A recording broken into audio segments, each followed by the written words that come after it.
He won't help. Yeah. All right. And we're live.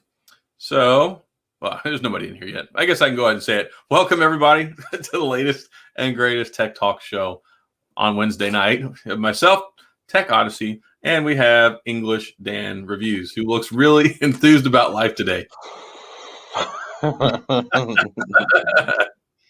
Mm-hmm. And instead of Unhinged Tech, will be Unhinged Dan's life today. Yes, it's whatever. Do you not eat any fried food today? Did you not have carbs? I don't wonder if that's what it. No, I did. I had Chinese food today. Am I allowed to say that? Yeah. Yeah. You have like Panda Express or something? Oh my God! Don't know. No, I'd rather eat my own butthole. Well, as long as you got orange chicken sauce. Yeah. Oh yeah. Bet you'd lap it up, wouldn't you? Mm-hmm. The orange chicken that's the thing over at Panda Express. That's like their thing. Like you walk in and you see the little sign, or you used to anyway, and that's like their claim to fame is their orange chicken. But I think it's heinous. Panda Express is one of, if not the most gross fast food chains across America. Yeah, and maybe this is just a thing, and I don't know how it is over in England, but like whenever I was growing up, Chinese food was a thing. Like now, man, I know like in New York it's still a lot more popular, but here in Houston and Texas, there used to be Chinese food places. I mean, out the yin yang, pun intended. Mm-hmm. But now there's hardly any. They're gone. You might have like a Panda Express here and there, or an occasional Super Wok, but the Super Woks are all the same. It's the same food. It tastes. It's just not good. So I don't know. We have loads here. I probably have 4 or 5 within a mile of me. Yeah, maybe it's down here. People just got tired of it. I don't know. And none of them are Panda Express. Yeah. So yeah, back to the story. When it first opened, I used to eat there like a lot. I was like, hey, this is not bad. Like their mushroom chicken is really good, and something else. Mm-hmm. But then I got so burnt out on it. The idea of it is like, bleh. Yeah, you can have too much of it. It gets boring after a while because it is all the same stuff. It is, yeah. Over and over. So no matter where you go. And, we got one person in here talking tonight, Retailer Tech. Yeah, Chinese food all over the place here. Yeah, not so much here. We have Payway, Panda Express, PF Chang's, which as far as I know, PF Chang's is like the more expensive version of Payway. It's all right, PF Chang's. I will say, though, they have some fantastic, what's it called? Wonton soup. I love wonton soup. It's so good. Like sweet and sour, hot and sour soup, egg drop soup is in. Wonton soup is where it's at. Great. Anyway, Chinese food. I did make some steak for dinner again tonight. And I guess we'll talk about some tech-related stuff. So let's tell all these people how they can get $220 back. Oh, there's nobody here, so it doesn't matter if you ordered a Galaxy Tab S7 because you're not here. So I'm not going to tell you. Well, the people they're not here. They can't see that you're telling them they're not here. But anyway, that's the whole idea. That's the point. That's the point. Nobody's going to see it. There's 13 people here, just so you know. And really? Yeah, so I've got a Tab S7, which I absolutely didn't need at all. But you're the king of deals. Tell everyone about what's going on. Okay, right. So if you bought one of the Galaxy Tab S7s or S7 Pluses, remember last week, if you were here last week, I was telling you how to get one cheap. Well, if you grabbed one of those, if you call Amazon right now, like today, because I don't know how long their sale's on for, if you call Samsung will what? You said if you call Amazon. If you call Samsung. Well, if you call Samsung and tell them about Amazon have got the S7 Plus 512 gigabyte version is down from $1,029 to $809. Now, roll back last week, I only paid $287 for my Tab S7 plus my trade-in of a Tab S4.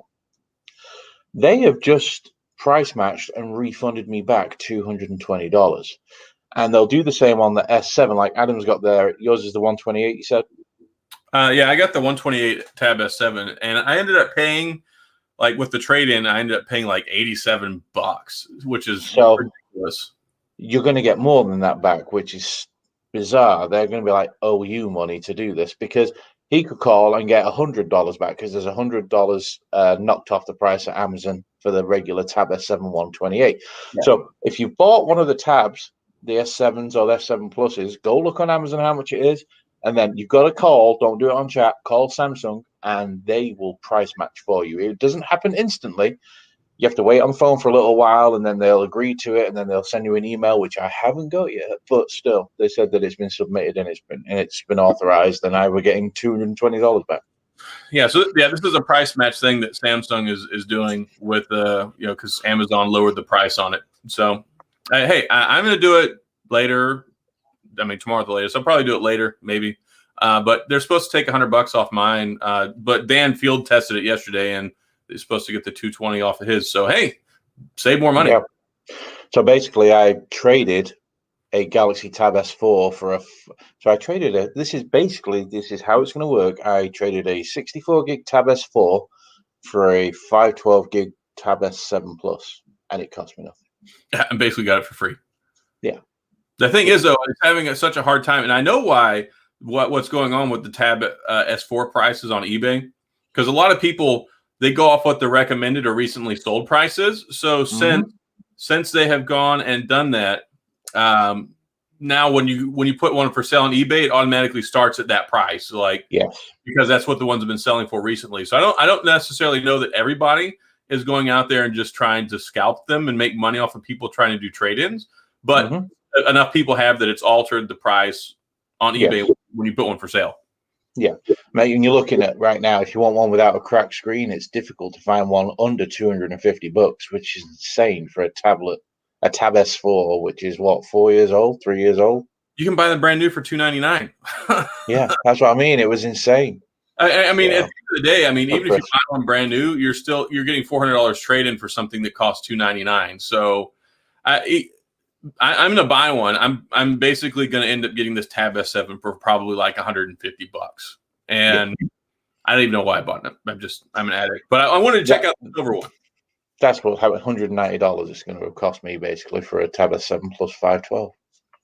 Yeah, and that's a fantastic deal, because then you can hold on to it for years, and then it's like you don't feel bad. It's not like you spent $700-800 and like, man, this thing.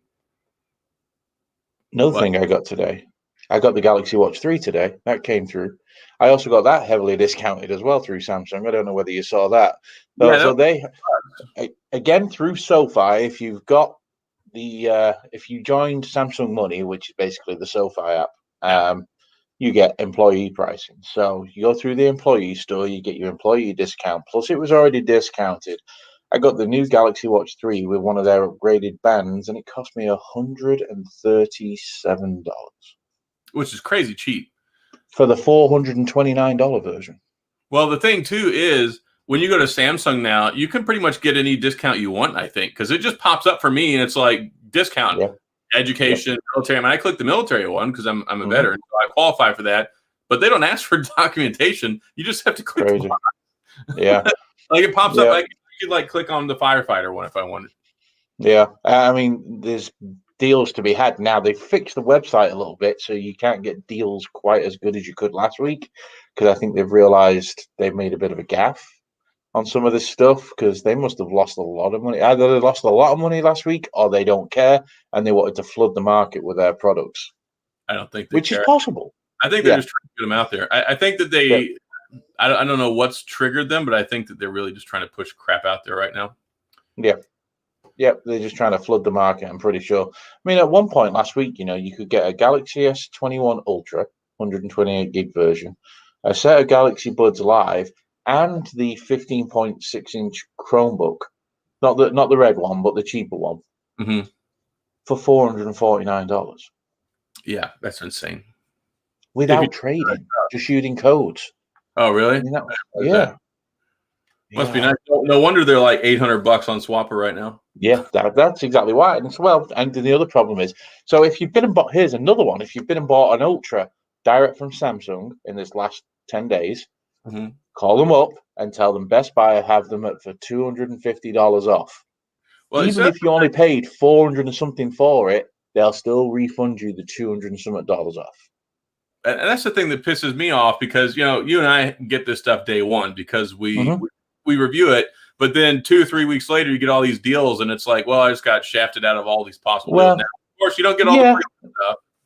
Exactly. So I can understand why it happens. You're getting the same kind of deal. You're just getting a cash amount off instead of being given all the extras. And I would actually prefer that because I don't want any of this crap. Like I add it because they give me the credit, but I'd rather just have the $9.99 phone. Yeah. They should give you. I'm with you. They should give you the option up front. Like, look, you can get the buds and the stinking MOBA controller, or you can get it for $9.99. I would pick the $9.99 every day of the week. So, but that's me. Yeah, but then I mean, I kind of agree with that. Sup, Chad? Sup, Joe? Oh, look, 3 years is here. Oh, 3 years. Mm-hmm. Oh, thank you very much, Chad. I appreciate that. It's not his shoulder pain that he needs help with; it's his face. No, my face doesn't cause me any pain. It causes everybody else pain. That's the problem. He needs to give everybody else $5. Mm-hmm. We'll see. Yeah, I had my MRI yesterday, and I've got my follow up with the neurologist on the 24th, so they can tell me how bad I'm jacked up. We'll see. We will see. At least I lately here I've been able to at least make it through an hour-long stream, which is a lot better than like the first most of February. I had to cancel streams or limit them to like 30 minutes because I was like had to go lay on the heating pad and take a massive amount of ibuprofen, not like hours after I got done. I have egg beaters, Joe. Thank you. But thank you anyway. And see, Chad? See, now there's a brother for you. Helping you with the face. There you go. I'm going to put this in my facial reconstructive surgery GoFundMe. Oh, goodness. So, yeah, we've got Joe here. We've got Nick. We've got Retailer Tech. We've got June. Hey, welcome, June. Chris Honorad. I'm going to get this right one day and remember how to say it properly. Came here to get Dan's take on Meghan Markle interview. Okay. Did you see my Facebook today, Adam, about this? Didn't I unfriend you? You'd never unfriend me. No, I haven't. I haven't been on Facebook today. Okay, so let me just put this out there. I care about as much about the royal family as I do about... I know you're having a really hard time thinking of something politically correct to say. That's my problem right now. Yes. You care about the royal family as much as you care about Panda Express. I think I'd rather have Panda Express than the royal family. Okay, Panda Express leftovers. Yes. I'd still rather have that than the royal family. McRibs. I love McRibs. I do too. I don't know why people don't like McRibs. But either way. They're gross, but they're so good. They're so gross, they're good. That's the thing. Yeah, was it like the gelatinous barbecue sauce on it? Yeah, it's wonderful. Wonderful. Anyway, I hate the royal family. I'm the most un-English person you're ever going to meet. I don't drink tea. I hate Harry Potter. I hate the royal family. Couldn't care less about Austin Powers. The only thing I do like that's British is James Bond, and he's Scottish. And I don't like them much neither. I was going to say it's not the food, because I heard the food over there sucks. No, the food. See, people who haven't been there, the food over there is good. Now, if you went and just had solely English food, then maybe it's a bit bland. But you got to remember, England's like a Middle Eastern melting pot now, so there's all kinds of food over there. Yeah, the international food that's there, like I know there's a big Indian presence and a lot of other Middle Eastern stuff. So I know there's some good food there, which is great. Mm-hmm. Actual native English food sucks. It's very bland. They all eat beans with breakfast, for Pete's sake. Yeah, but it's not the same beans as yours. Like you guys have beans in barbecue sauce. You animals? What's that about? Actually, we had some ranch style beans for dinner, and I got the Cattleman's barbecue sauce. I was like, oh. I mean, I don't like beans regardless, but beans with barbecue sauce, gross. Anyway, so you don't care about animals. I don't care about the royal family. Couldn't care less. Meghan and Harry want to do whatever they want to do. Then go forth, tiptoe through the tulips, and off. Exactly. Yeah. Yeah, right here. Chad knows what's up. Barbecue baked beans are delicious. You Americans are animals. You even feed your children peanut butter and jam sandwiches. What's wrong with that? What's right with it? Everything. What is wrong with you? Everybody, the whole free world eats. No, peanut no, butter. the whole free world doesn't. No, no, no. Only people in the United States do. I'm sorry that you've been living your life wrong, but it's good. No, no, no, no, no, no, no. We even Only people here do that. do you, Everywhere else, and I've been lots of other. You, when you've been on tour, how many places did you go where they go, "Oh, welcome to Iraq. Here, have a peanut butter and jelly sandwich." you don't have peanut butter over there. What do you mean? Of course, they have peanut butter over there. There's No. there's not a big Jiffy. It's not plant. jelly. There's Jelly not- is something different.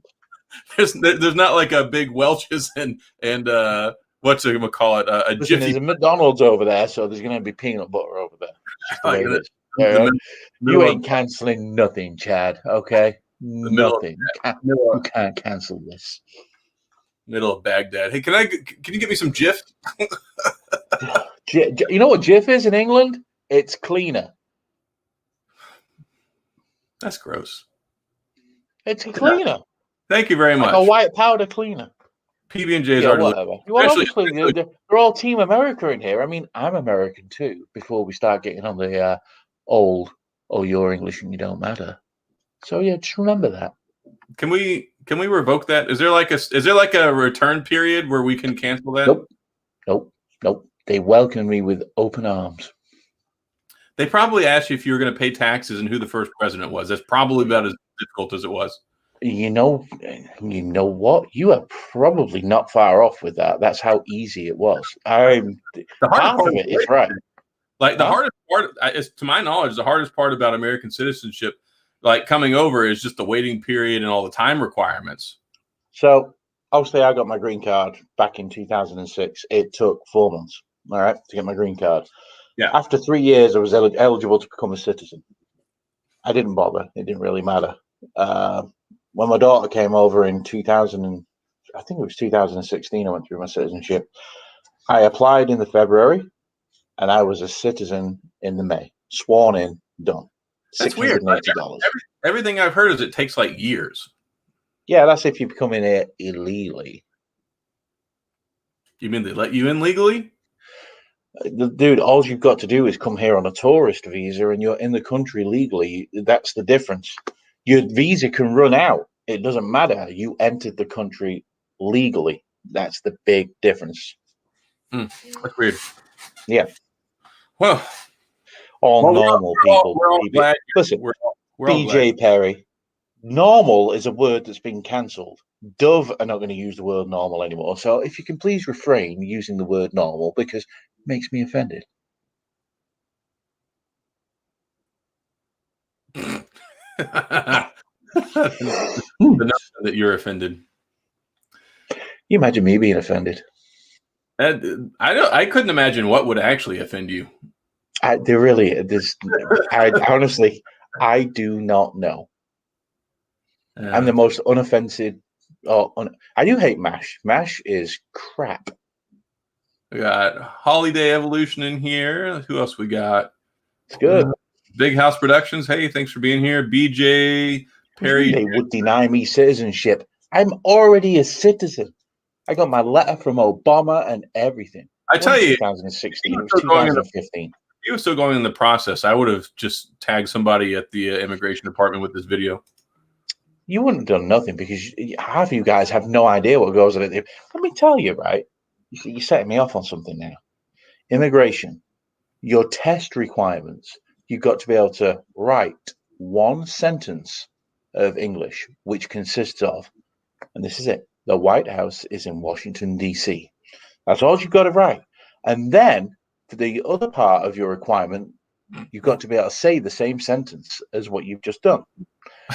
Do you know how many people couldn't even speak English when I went to being sworn in? They couldn't even say the names. It was like, how are you even here? Immigration here is broken. Let me tell you, it was. I swear to God, it was easier to get my driver's license. Harder to get my driver's license. It was easier to get citizenship. The DMV is another story. We'll tackle that some other week. I hate the DMV. Oh goodness! All right, so OnePlus 9. I thought it was hilarious. Remember, they said, "Hey, wait for it." Like, save. Oh God! Look at David Nielsen here. Is that right? Well, go and look at the English pub and the Sir Bobby, whatever it's called, the fish and chip and trawlers in New York. And shut up. Hey, Ken. Hey, let me know if you want to send you a leak and can come on here. Liberty Air 2, but not the Pro. Oh, goodness gracious. Yeah, so I thought it was funny that they put out that thing with like the, You know what, Ken? I can't say it because it'll get so there. Yeah, but it was funny because they're like, oh, save the date, wait for it. And then it was just an announcement to let us know when the phone was actually coming out. That is the most stupidest thing. You see, you can tell I'm in a grumpy mood tonight. Who promotes that they've got something big, exciting coming up on the 8th of March or whatever it was? And the only thing it was an email to tell you that there's something coming on the 23rd instead. I opened it up and I was like, what I said had 3 F's in it, okay, and a C and a K. It was like, come on. Fried chicken?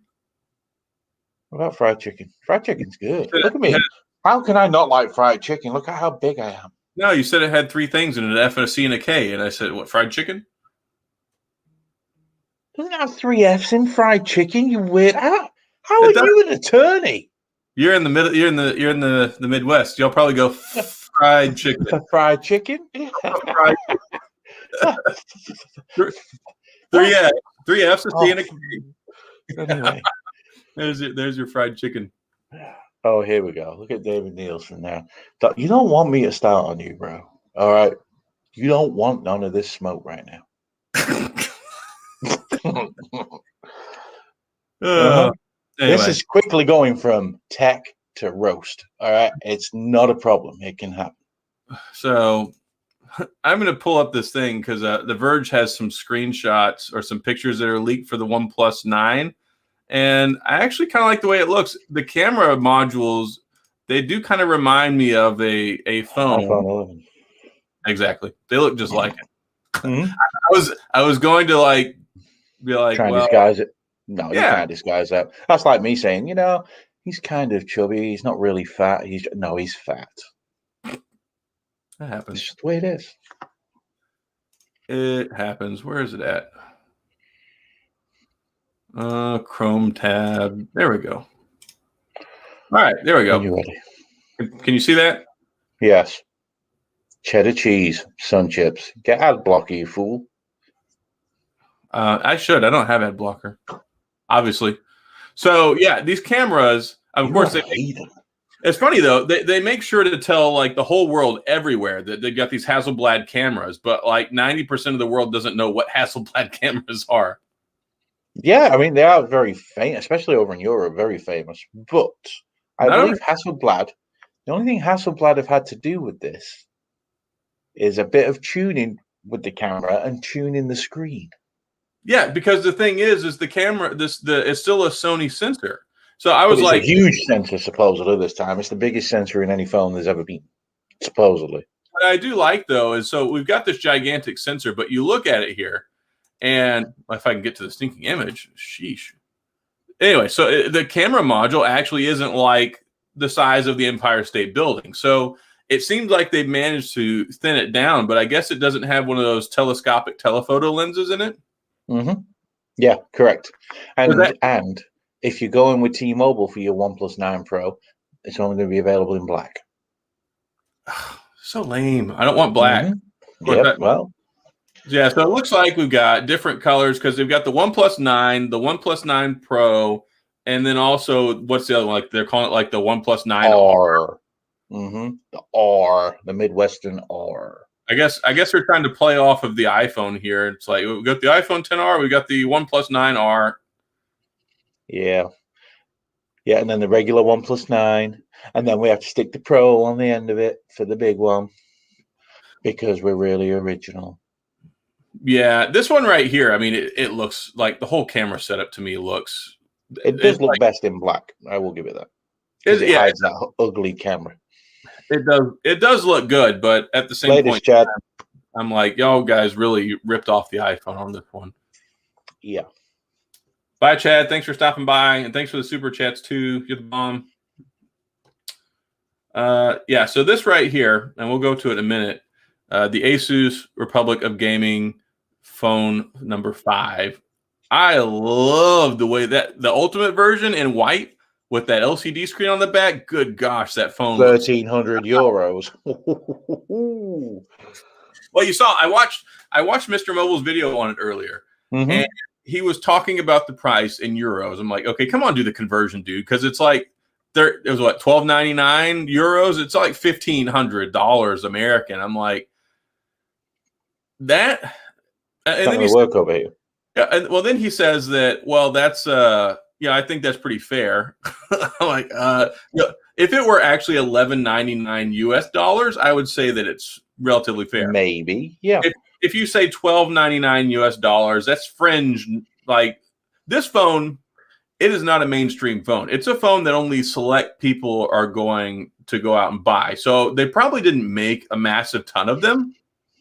But at the same point in time, yeah, they got to recoup the money, but you get the little cooler. I mean, I think it comes with the controller. 18 gig of RAM. That's such a joke. And here's the other thing. Tell me, because to my knowledge, and correct me if I'm wrong, isn't it still a 1080p panel? Yes. Why not go to Quad HD Plus for one? But two, if you're not rendering Quad HD Plus textures, do you really think you're ever going to get close to 18 gigs of RAM? That's almost half the amount of RAM that I've got in this Lenovo 7i right now. Like, I don't care if you've got a... That's more RAM that's in an Xbox Series X and PlayStation 5. Like, I don't care if you get a Galaxy Fold 2 and pay $2,000. I don't care if you get an iPhone 12 Pro Max and pay $1,099 and it's got, whatever price point you look at, the application file that you're loading is exactly the same size. And just for a class on what RAM does is it loads things from storage into the memory so that way it can run them faster. So if you countertop, cabinets, storage is your cabinets, countertop is your RAM. Everything's there laid out for you, but it's not saved when you power it off. Yeah, so you just pull it up so that way it's ready and you're using it. And then when you close it, it goes back into storage. So as long as you have enough storage, it doesn't matter whether you have 36 gigabytes or you have 8. And basically, this is determined by the application file size and maybe some textures and other files that it loads in the game. That's why when you start your phone up and you've got 8 gigs of RAM and it shows 6.5 available, it's because of the system files and the reserve for the storage for the system. So that way, if it needs it, and then it loads things on top of that. And that's why active memory management was a huge thing with the Pixel 3, the Pixel 4, because it didn't have a lot of memory. So it would actively shuffle stuff around as you were using it and learn your habits so that it could efficiently run. So the 18 gigs of RAM is purely a marketing selling point. So they can say, we've got the most. We're a gaming phone. We've got the most. And then I would look at it and go, well, you've also still only got a 1080p screen, Haas. Yeah. That phone is not going to perform any better than this. And it won't. And I've said this for a long time. Gaming phones, to me, are obsolete. There's no point for them. They're a very niche market. The only reason that it is if you're like 1% of like the 1% of the 1% that actually competitively plays and limit, like if you play something competitively on a phone, that's the only person I could foresee. Because you can use that module, at least in the last one, and plug it in directly to a hardwired LAN connection. So that was a real benefit. Having legitimate controllers, that's a real benefit. Having paddle buttons, that's a real benefit. But that's not something anyone who doesn't absolutely know going into it that I need it should be spending $1,500 on this phone, because the S21 Ultra at $999 is going to run it the same. Yeah, and you can go and buy that new Razer add-on that gives you controls on each side of the phone if you really want to have controls and things like that. So gaming phones for me, don't get me wrong, some of them are cool, but what you normally found with gaming phones was they tended to be cheaper than your Samsungs and things like that, whereas this time they're just not. Yeah, it's completely in a vacuum right now. Like before, you would pay $9.99 for the Note 20, the Note 10, or the Note 9, but you would spend $7.99 or $800 for the Razor or the Razor 2, or for the $8.99 or $7.99 for the first one or two Republic of Gaming phones. Don't get me wrong. This one to me is probably the best sell from a phone perspective because it looks cool. It's like they actually spent some time on the UI. They actually spent some time on the screen on the back that you can see here. They actually put some effort into it's got built-in paddle buttons. So, I mean, there's a lot of stuff that they did to this phone, but still, this phone is only a $9.99 phone at best. Dual USB as well. I mean, it's even got dual headphone jacks. I mean, yeah. This thing, like, they put a lot of thought into it. Well, the second headphone jack's on the fan. Yeah. Whereas it's literally got two USB ports on the phone, one on the side, one on the top. Yeah, and I think that's great. So, I mean, there's a lot of cool things that they did with it, but this phone, please don't spend $1,500 on it. Like right here, about $1,420, and that's not factoring in tax. So let's say $1,420 here. There's another $90 straight away in Ohio money anyway. So for me, if I'm going to buy that with sales tax in Texas, $1,537, $1,537. Nope. For a phone that's not going to get any updates. And here's the other thing. Like they've got, I mean, it's still basically the same cameras as last go around too, which were actually kind of praised this last go around, but now it's stale. It's the same crap as last year. So I don't know. They've got the ROG Phone 5, which is the lower version, but it's still $950. But it comes with 8 gigs of RAM. It doesn't come with the extra touch sensors. It doesn't come with like a lot of the extra stuff. It's like basically why? Like why does that? You're better off buying an S21 Plus. I mean, why? Yep. Why? Yes, I agree. I'm with you on that one. Just go back to BJ asked a question before. And I do not believe we will have a Note this year. And the main reason I do not believe we have a Note this year is because they brought out stylus support for this at a case to hold the stylus. I think we're still going to see one. I hope we do. I prefer the Note. I still think the Note is the best phone they make, form factor wise. I think it's the last one though. Yeah, if it's not, if the last one, if the Note 20 Ultra wasn't the last, then this definitely will be. But I just don't see it. I don't see it.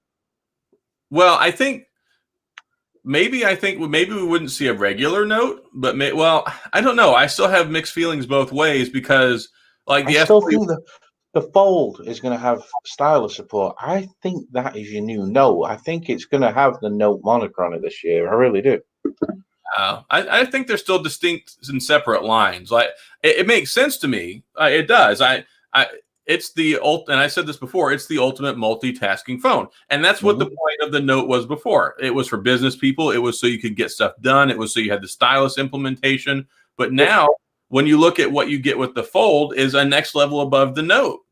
And then they've also opened up S Pen support for the regular S series, but only the Ultra, not the regular or the Plus. Correct. And this is where I'm going to say this is why. What you just said there is the Note used to be the defining device.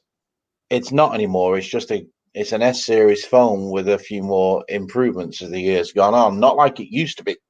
The actual Fold is going to be the device, and that's why I can see them pushing that. I mean, remember the price difference between the Fold and the Note is what? I mean, it's a lot still, yeah, but it's what, $600 difference?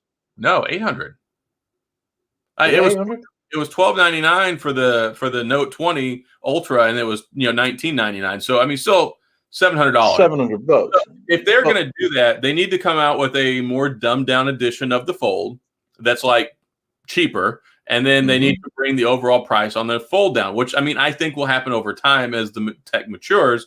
But when you look at it, like if you could sell the Fold 3 for $14.99 or $15.99 and then like sell a cheaper version of it for like $11.99, I would say, okay, scrap the Fold. I scrap the Note.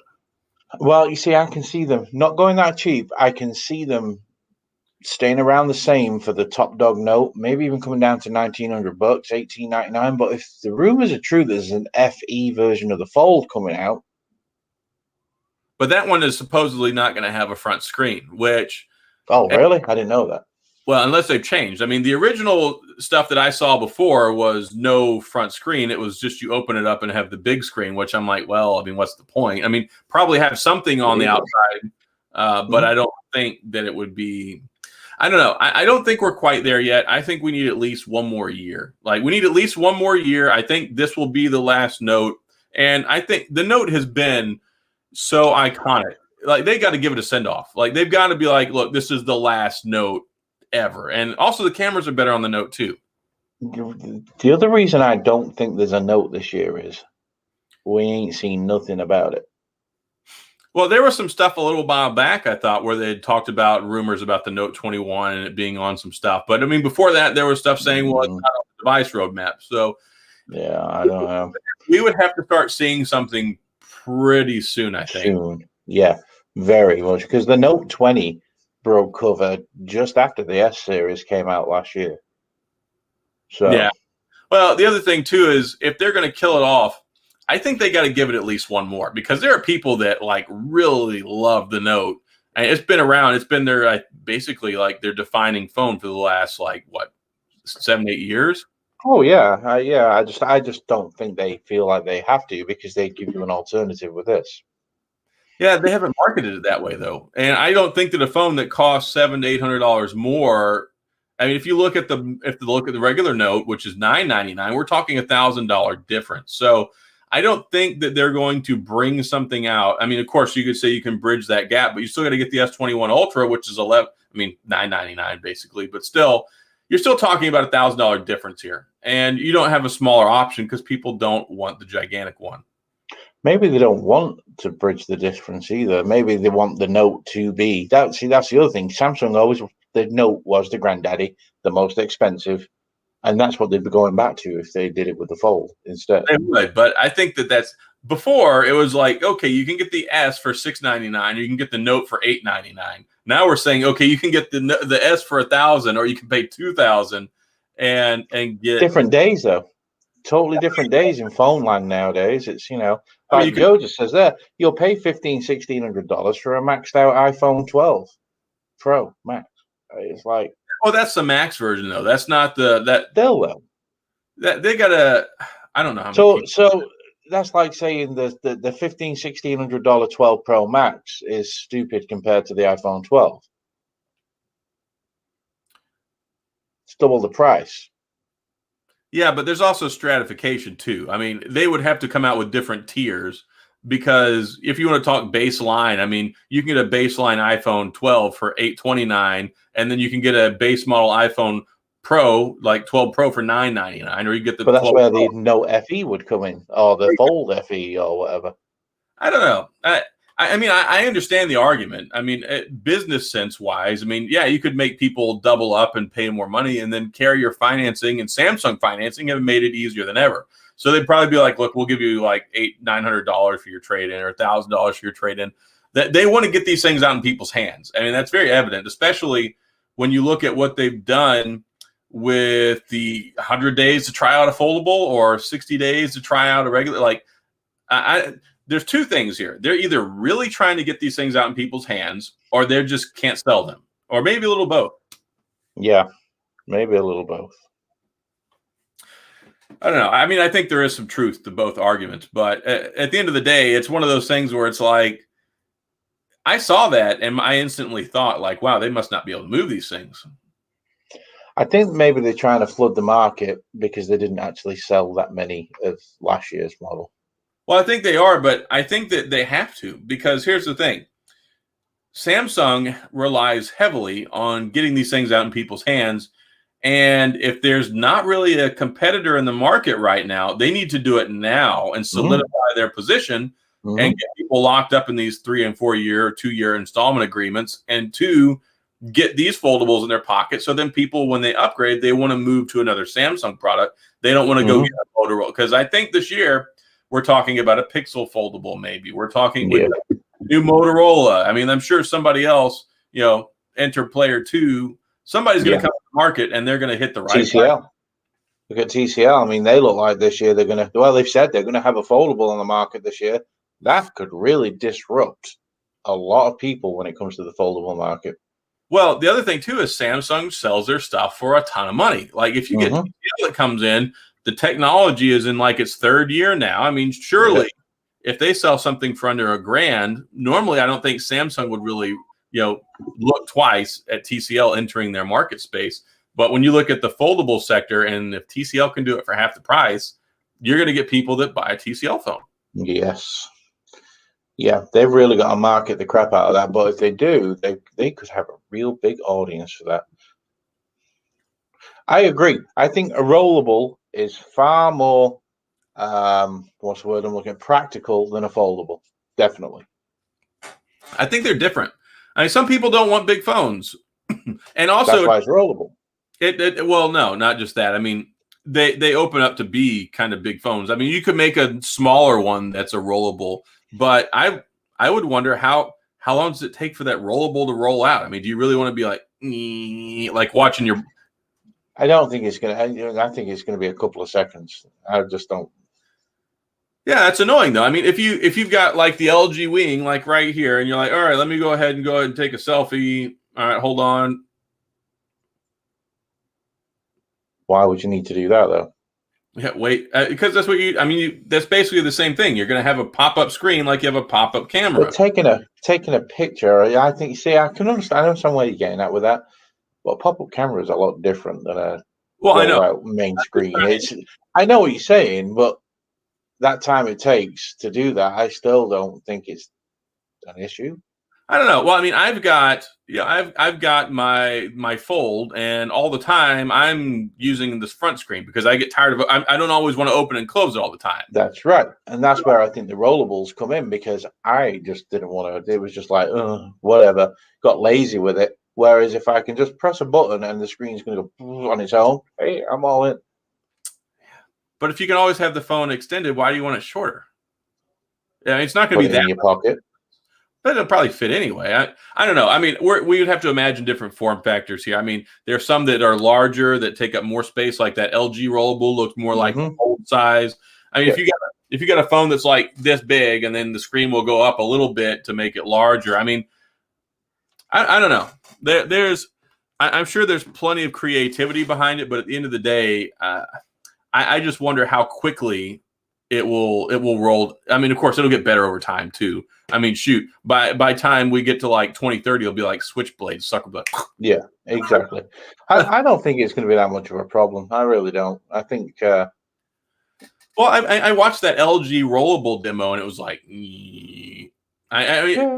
it'll take some time, and also, I mean, I'm sure there's going to be different takes on it. So, like, everybody's, cup of tea may be different. I mean, I'm sure that the market has not come together and said, hey, this is the way we're going to move with these new novel form factors. So we got to wait and see what sticks. And then once it sticks, whatever it is, we'll get better. Yeah, there's no doubt about it. Foldables are just for me, foldables are just a bridge until they can get to that rollable future. It just is, I'm sure. Because the one thing that these companies are going to want to get away from is a crease. And no matter how you look at it, if you've got something that folds, you have to have a crease. It's just the way it is. But the other thing is, I wonder, like, they've had these flexible OLEDs for like a decade now. I mean, you remember when they first started talking about them? Like, I think it was like 2 or 3 CESs ago. LG had that completely rollable TV that came up. So I know that's the same technology. It's just a matter of making it more durable. But that's what I worry about. Like, we've proven that the Fold is good for at least a year. But what happens whenever they can't test these things in the real world for a year to determine how many issues. It's one thing when you have it on a machine and it like opens and closes 200,000 times, but wait till Joe gets it in his pocket and then deploys it and scratches the screen up, and there's only. I don't know about that. I would have agreed with you until I'd read that guy and it was a couple of years ago, about the Pixel Fold. And they had working prototypes back then. And we've still not seen the device. And they have got to have been carrying it around with them. I'm sure of it. Oh yeah, there's people that have. I mean, surely, because by the time these things hit the market, they've been in R&D for years. Yeah, absolutely. So I mean, I don't know. I think Roldables. I'm with Joe. I don't think they're the future. I think they're just another alternative. Because like me, I mean, here's the other argument. Where is my stupid Z Flip? It's somewhere around here. Here, it's underneath my wireless charger. So Z Flip is somewhat different though. Z Flip will always have that type of clamshell phone. Yeah. Will always have, because it's a small form factor. Yeah, but wait till you can pick up one of these brand new for $7.99. People will love it. Then you'll get tons of people that adopt it. I think the future is not one design. I think there will be. I think you'll still have like the Fold, because it gives you the screen on the outside. You fold. You'll always have a Fold. Yeah, you get without a doubt. But the Fold will end up being the cheaper version of the phones, and the Rollable will be the future forward, going your mainstream. Your big thing. That's the way I see it. One day, what we're gonna have is we're just gonna have a straight up phone that's like as thin as this paper that you can bend. You can put it on your arm and walk around with it. You can pop it off. Look at the Scroll by TCL. I mean, really? Yeah. I mean, this is just, like you said, this is bridging the gap to get us to where we have like, you'll be able to take it and like put it on a wall. I mean, just here, take it here, put it here, I could take my phone and wrap it around my mic, right? I mean, there's so many, we just got to get there. I mean, and the biggest thing, one is making it more pliable. Two is making it more durable. And three, getting the components small enough to do it. Because I mean, it's basically they're printing it on plastic that folds. Yes. Which is insane. I mean, we live in insane times. Okay. Yeah, we absolutely do. The problem is when they're paper thin like that, they're never going to be strong enough, though. That's the other problem. Yeah. Well, the thing is how are you going to power the sucker? I think to get there, though, I don't think the key is getting the battery technology in it. I think it's this wireless power transmission. Like you carry the battery in your pocket and it transmits the signal wirelessly and it powers it that way, because there's no way you're going to get a battery cell inside something that thin. There's always going to that's why the Scroll is the Scroll, because the battery and that will be inside the Scroll parts. Like they'll find some way to put photo cells in it so you can like the sun will power it while it's outside, and you've got like a wireless battery bank in your pocket or something. I'm shocked that they've not done that on a phone yet. They've been on calculators since I was a kid. Yeah, well, the problem is they require so much power. But I mean, if they made like an eco version, like you remember back in the day, I can't remember who it was that made the phone, but you remember they made one that had the color screen on the front and the paper screen on the back? Yeah, a Russian company, began with a Z. I can't, but they were cool. I mean, I like the idea because you could flip it over, you could do your texting, your emailing, and it was perfectly fine, but it was super low power consumption. So the biggest takeaway and the thing that I like the most about all of this is just the direction that phones and tech are heading right now. It's exciting again. And that's kind of like the general, like a year ago, everybody was like, oh, this is all gimmicky. Yoda phone. YOTA. Yeah. I remember them, Yoda phone. But like just a year ago, everybody was talking about, oh, this is gimmicky, blah, blah, blah, blah, blah. But now everybody's like, oh, it's exciting again. It's like when we used to have all these different phones. I'm like, yeah, the things that so many of us used to complain about because you all stiffed us and went to this, and this is all we got. Yep. Like that was whenever like 10 years ago when smartphones were like really emerging, it was exciting. And like the cool thing was like, you either had a flip phone, because I mean there were still people using regular Motorola Razors in like 2010, but you had a smartphone. Like I remember when I got my first BlackBerry, which I got it right here, like my old 7100G. When I first had this, probably the first 2 or 3 years, everyone was like, "That's ridiculous. Why do I need that? Why do I want to check my email from my phone? Why do I want to use the internet from my phone? Why do I?" And then you enter stage right, and now people can't live without it. It usually the most criticized emerging tech that gets into the consumer market becomes the standard like a couple of years later. You even look at BlackBerry 10, and it was so novel with everything swipe gestures, no home button, and they're like, "Oh, it's too confusing. The learning curve is too steep. People hate this. Nobody wants this." And that's what everything is now. That's what iPhone is, iOS. That's what Android is. So I don't know. I mean, I'm really excited about where we're going. The thing is, it needs like market-wide adoptability. We need cheaper. And the only way you get cheaper is by the technology maturing and becoming more widely produced. Yeah. Oh, yeah, absolutely. Same with anything. So, I mean, that's what we got. I mean, basically, you look at flagship level phones. Now we have mid-tier phones with the same level of functionality and the same level of performance that you can get for half the price. So do I think foldables are going to be $500 and $600 anytime in the near future? No, but maybe in the next 2 years, they might be $1,000. Mm-hmm. And I think that that's very attainable because that was the biggest thing for the longest time. It was prohibited by cost. And it took iPhone finally making the first $1,000 phone to push the market in that direction, which I was happy about in a way, but at the same point in time, my pocketbook wasn't like, I don't want to, like, it's crack prices. Who wants to pay $1,000 for a phone? But that's what gives you, there's only so much ingenuity, only so much change you can get in the technological world when you're going cheap. Yep. Yes. I remember when people were criticizing the Note, like the Note, and even the very first, the BlackBerry Z30, the 5-inch BlackBerry was one of the very first phablets. It was right there on par with the Note, and people were like, nobody wants this 5-inch phone business. Yeah. People are making advertisements, making fun out of Samsung for the Note. It was a joke. How right were they, and how wrong was everybody else? I mean, really. And now it's hard to convince somebody to use a phone under 6 inches. Yeah, that's it.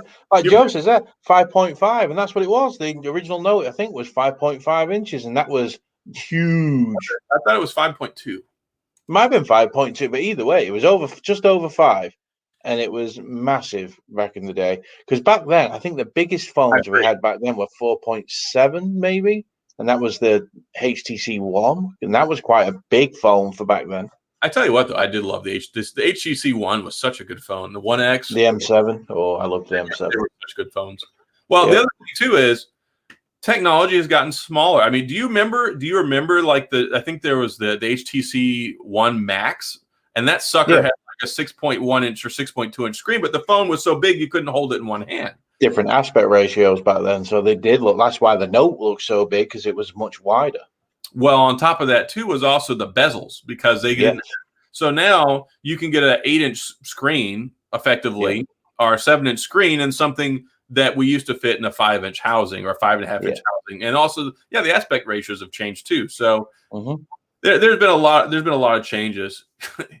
Yeah, I remember that. I mean, I didn't get a Note until the Note 4. I didn't get a Note 1, 2, or 3 because I hated them because they were so big, but they still had like a 720p screen on them, so everything like looked like pixely.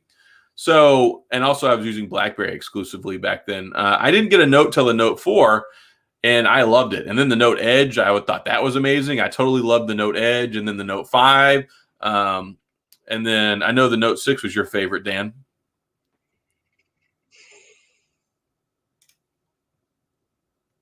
We all know there's no Note 6. I was just making a joke. But the Note 7, I wanted, but it was really explosive, though. Are we playing the Dan Elisa now? Yeah. Are you done? I wasn't doing anything. That was all you, Skid Stain. All right. Yeah. I tried to make it funny. Yeah. Mm-hmm. It wasn't that funny. I tell you what, out of the big phones, though, I think my favorite was the HTC U Ultra. Did you ever have the U Ultra? Yes. I love that. It was crap. Oh, I love that phone. It was gigantic. You would love that phone. Oh, man, the back on that phone, that whatever it was, it looked great. The transparent version was awesome. Oh, it was beautiful.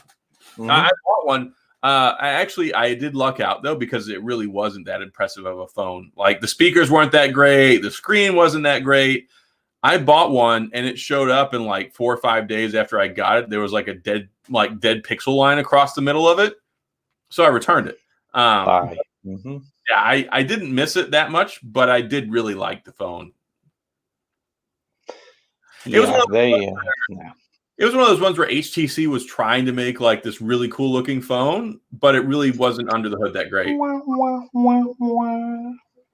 And then Google bought them. Yeah, beautiful phone though.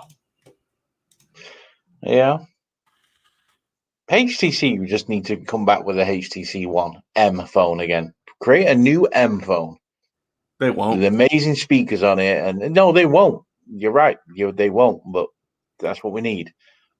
Yeah, the HTC U series was like the downfall of HTC. Although they like the U, what was it? What they call it? The U7, the U. What was it? Don't remember. U11. U11. The U11 was actually regarded as a pretty stinking good phone. Was that the one that didn't have a volume button? Maybe. It was pretty terrible. They're the ones that they put syncing Alexa in there. I was like, why in the world do you put syncing Alexa in this phone? Alexa sucks. Yeah, I agree. But I mean, the U11 was regarded as a good phone, though. You just couldn't get it because the problem was they'd screwed up so badly with the other phones that carriers wouldn't actually put them on the shelves. Yep. I think there's no trust in them. I think Sprint was the only one that carried the U11, and you knew back then if Sprint was the only one carrying it, it was not because it was going to be successful. Yeah, I agree.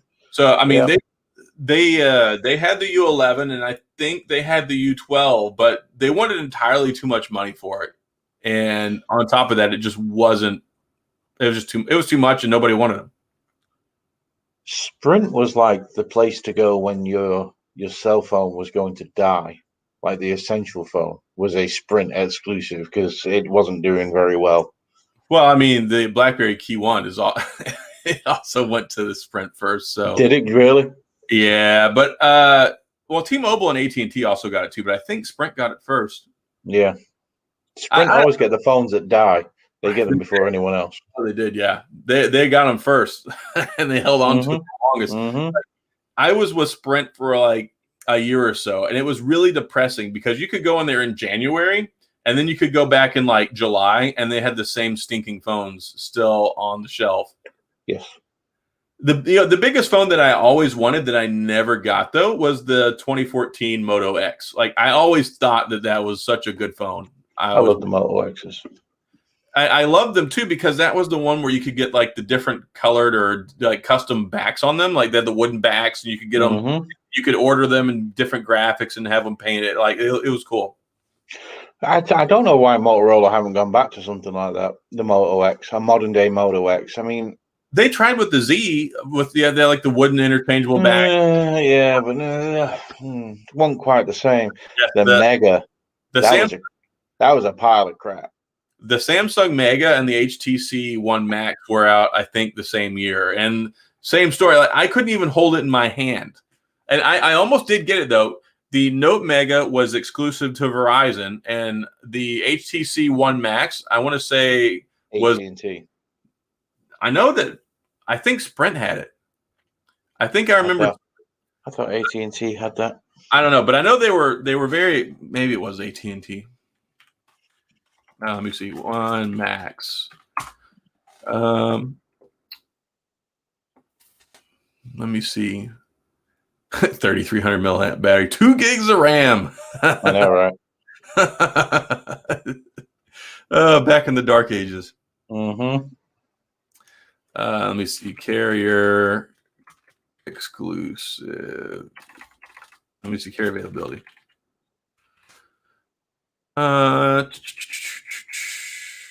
Sprint and Verizon. Wait, no. Unlocked phones will work with. No, I don't know what carrier. It does. I can't find out which one it was on. Verizon had it. I knew Verizon had it because I went to the store several times to go look at it. The HTC One Max? Yeah, I think it was. I think it was just Verizon and AT&T because AT&T had it too. Right. I remember it being an AT&T device. Yeah, you couldn't get it on. I don't think you couldn't get it on Sprint, I guess, and you couldn't get it on T-Mobile. But back then, T-Mobile didn't have all the good stuff back then. They used to not have as wide, like they didn't have any of those cool carrier exclusives. Yeah.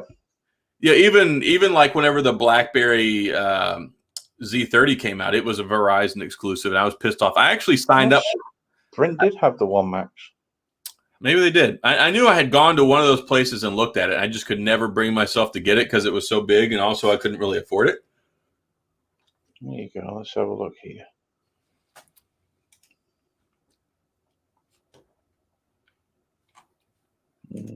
I couldn't. 7 years ago. I couldn't. 7 years ago, the HTC One Max is coming to AT&T. I couldn't afford a lot back then. No. You. That was right after my wife and I got married, and she wasn't working. She was just at home taking care of the kids. I was working. I was going to school. There was not a lot of extra money around to be had back in those days. All we had was love. There you go. It was AT&T and Verizon. Okay, yeah, but I think Sprint did eventually get it. I think it was like Yeah. though. But yeah, it'd have been when the phone was dying and nobody wanted to buy it. Yeah, because that was the other thing. Sprint either got them early and then they died, or they got them later when they were dying. Already dead. Yeah, they got the leftovers. Shoot, I think they had the Nexus 6 sitting on the shelf for like 3 years. I think Sprint had the Nexus 6. I think it was not the. Maybe it was a 6 XT. They had one of them. No, the 6P. They had the 6P.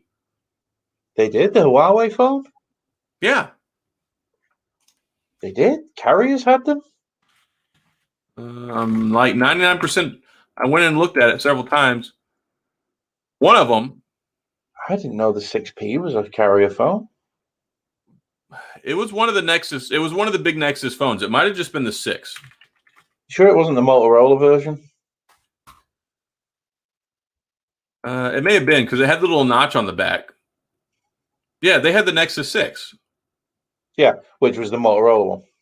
Yeah, that's the one they had. I know it was gigantic. Like I couldn't even hold the sucker in one hand. Like I couldn't even wrap my hands around it. It was so big. Perfect code name for that phone, Shamu.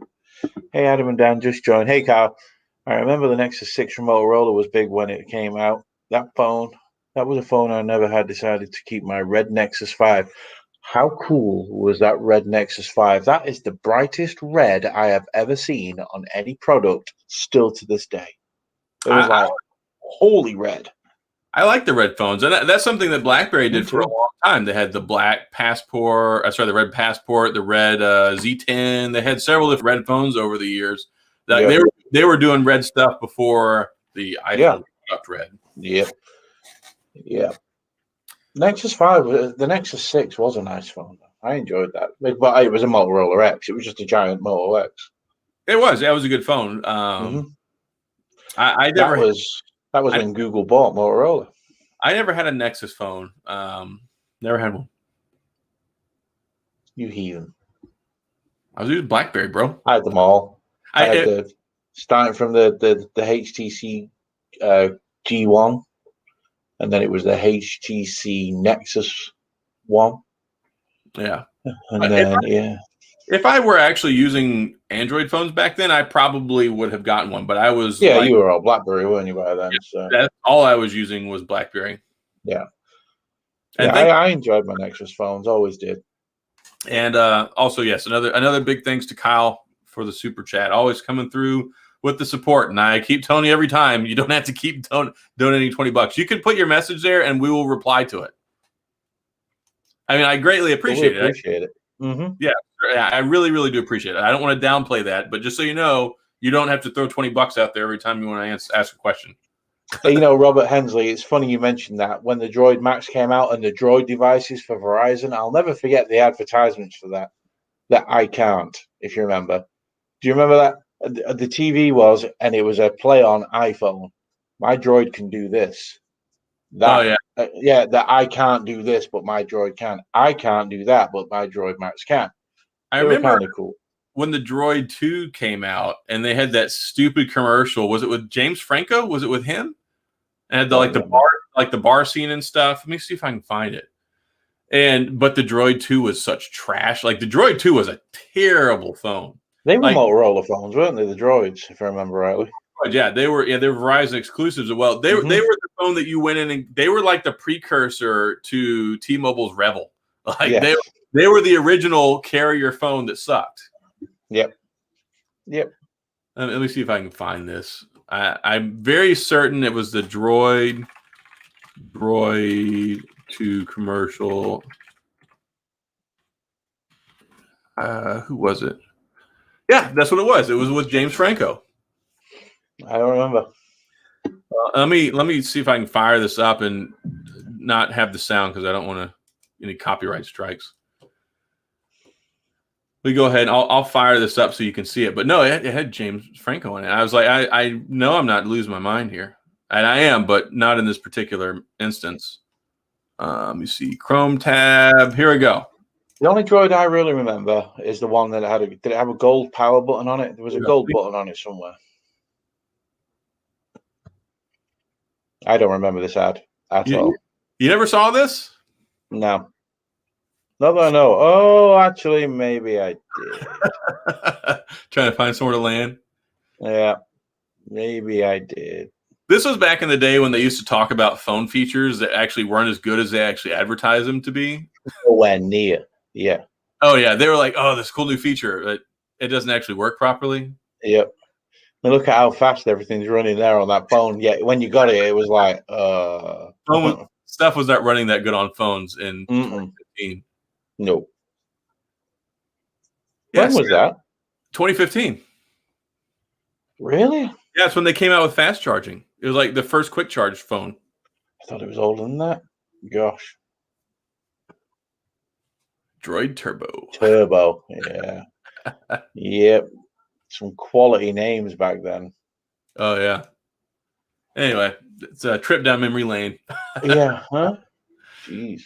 Oh, goodness, we're already over an hour. So I guess we go ahead and wrap up shop because we got to go play Call of Duty. And I still got a video to edit tonight. So,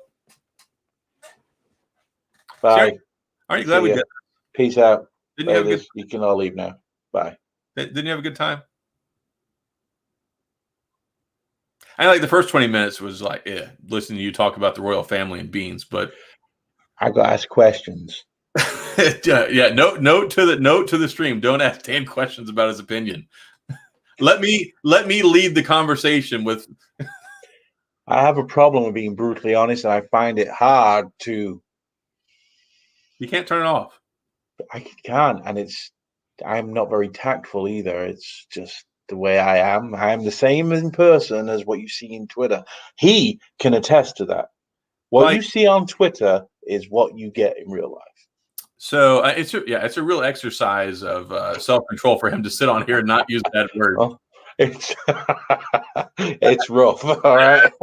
I remember when we first were having the conversations about starting this live stream like a year ago, which I guess it's been about a year now. And like we have to go an hour, and you have to not use lots of bad words because we can't do a live stream if you're chucking the F-bomb all the time. It's rough. It's rough. And then we play Call of Duty, and your wife's like, "Quit making Dan curse." Like I assure you, and I'm not the reason that he's doing all this cursing. Please stop dying, Adam. Yeah, please stop dying. You're making Dan curse. Right, let's get out of here. Oh, one thing though, I do remember this. You remember when you could only get the iPhone with AT&T? Yes, it was an exclusive all the way up till the 5, if I remember right. It's okay though because Verizon had the BlackBerry Storm. Quality. That screen. I've got the clicky screen. Click. I've got the iPhone. I've got the BlackBerry Storm. Not even I bought that. I had a BlackBerry Storm. I bet you did. Did? It was trash. It was. Yeah, all right, BJ, enjoy your peanut butter and jelly sandwich, you absolute animal. Well, now he's not going to come back next week. You don't forgive me, retethered. Okay. I don't ask for forgiveness. You just deal with it. That's the way it is. Okay. On that note, y'all have a wonderful week. Don't start me again. All right. I'll be back Sunday night for my normal show if y'all would like to attend. Nobody cares. No, they all left for the first 5 minutes because I wasn't talking about BlackBerry. We had 20 people, and then 5 minutes into us talking, it was down to 9. Obviously, he's not talking about anything I care about tonight. They're like, nope, I don't know. Yeah. Anyway, y'all have a wonderful evening. Appreciate it as always. Peace out. Godspeed. See you later. Bye.